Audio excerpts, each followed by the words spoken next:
what we imagine in our mind is what we're going to read next is, and the father had it up to here. He said, I've taken this son about as long as I'm going to take it. And I'll tell you what, now he's going to get what's coming to him. And he thought he got by with it, but he didn't get by with it. Sorry, didn't mean to do that. I was talking to a man one time, an elderly man who the doctors had given him up to die. And I didn't know exactly what the physical condition was. And he was a man that I knew had been in church a lot, a churchgoer. And he said to me, as I went to pray for him, and I'll tell you what, the way I was going to pray for him was to be healed. And I don't have any of the prayers. That's the only way I look at it. And I know it doesn't always work out that way, but I went to this man and he said to me, before I could say a word, he said, when I was a teenager, I smoked a cigarette. And I was thinking to myself, boy, I can think of a lot worse things than that. But he said, when I was a teenager, I smoked a cigarette. And I thought I got by with it. But God saw it. That's what he said. And in his mind, what's happening to him now was the result of... And see, that's what we would imagine to read here. That this son, he's wasted the father's living and he's squandered it all here. And what we almost expect to read next is the father is really mad and steam's coming out of his ears and he's just... The angels are holding him back because he wants to go down there. I'll tell you what, I'm going to give him what's coming to him. And I'm going to break him in half and I'm going to send him through the ringer and I'm going to exact all this judgment. That's what we think we're going to read. Jesus in this parable is revealing to us what the true nature of God is, what the attitude of God is, even towards someone who is a total wastrel like in this story. I believe Jesus made it this way to give us an extreme example of somebody who did everything wrong with no conscience at all, who totally disregarded God, to say to us that, see, even though you might have done some things wrong, you didn't do what this guy did. I dare say there's probably not anybody sitting in this room who's done what this son did and just deliberately wasted everything that God ever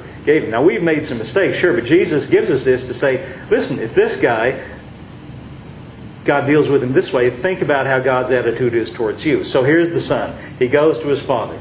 But when he was yet a great way off, his father saw him and had compassion. This is God now. The father saw him and had compassion. And he ran and fell on his neck and kissed him. Now, wow, that's a picture of God that we don't often dwell on. He didn't even just sit there in the chair and say, well, I'll tell you what, he's going to be on probation. He's going to be in the doghouse. No, he got up from where he was and he ran to meet him. He ran to where he was. Listen, this is an important point. God doesn't He doesn't force us to make it up to where He is. He runs to meet us where we are. He meets us in our life where we are. Even in the realm of believing God and in faith, we don't have to have, the faith of Smith Wigglesworth or Billy Graham. He meets us where we are. Did you know that? He meets us right where we are. And everybody is in different circumstances. The father ran to meet him, and I want to tell you, the reason I'm dwelling on this, I want to tell you the father runs to meet you where you are. He meets us where we are, and he ran to the son, and he had compassion. He fell on his neck and kissed him. That's almost too intimate of a picture of God. We almost can't conceive of that. But Jesus is telling us this to give you a little inkling of what God's heart is, what His attitude is towards each and every one of us. The son said unto him, Father, I have sinned against heaven and in thy sight, and I'm no more worthy to be called thy son. Verse 22 says, But the father said to his servants, let me stop there and say that the son had a prepared speech. If you go back and read it, there's more to it. He didn't even let him finish. He didn't even let him finish his prayer of repentance. It's almost like he thought, I don't want to hear that. Forget about it. I've got some better things. I don't even care, The father said to his servants, Bring forth the best robe. Not the probation. The best robe. Bring forth the best robe and put it on him. And put a ring on his hand. And shoes on his feet. And bring forth the fatted calf. And kill it. And let us eat and be merry. I heard someone point out one time, where'd this fatted calf come from? Well, the fatted calf came from the day that son got up and left the father's house. He said, servants, put a calf in the stall and fatten him up. Sooner or later, he's coming home. And when he does, we're going to have a party. I like that thought. Bring forth the fatted calf and kill it, and let us eat and be merry. Think about that. Let us eat and be merry. That's God's attitude. For this my son was dead and is alive again. He was lost and is found. And they began to be merry. That's pretty good, isn't it? The son who came to his father. Jesus wants us to understand that's what the father's attitude is. the story's not over. Verse 25. The elder son, we forgot about him.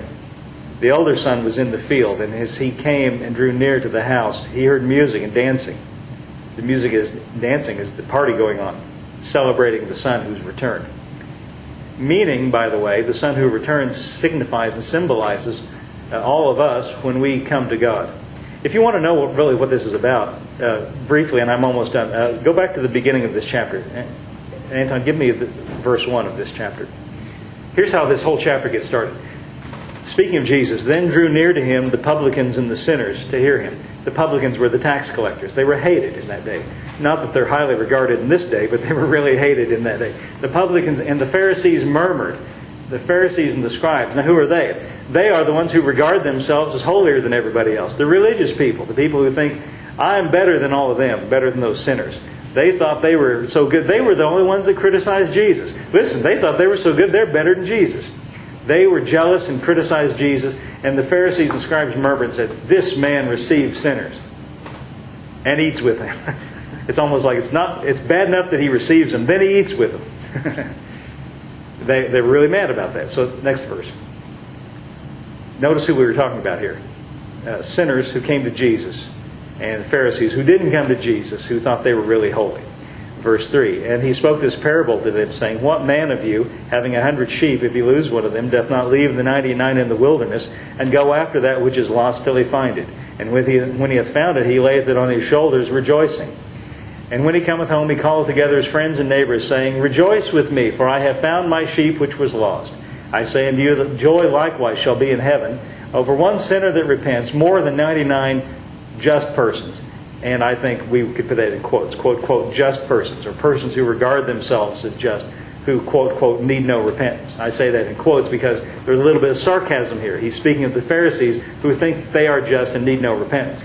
But the sinners are all coming to Jesus, and so he's saying he's got these two kinds of people. The religious people who think they're too good to come to Jesus, and the sinners who do come. Now, in the story of the prodigal son, the son who went out and wasted everything and who did everything wrong is like the sinners who come to Jesus. But the older son is like the Pharisees who think they're so good and they're so holy and they don't need anything Jesus has got to offer. Now, what's this story about? This story is not about two people, two brothers. It's really about the Father.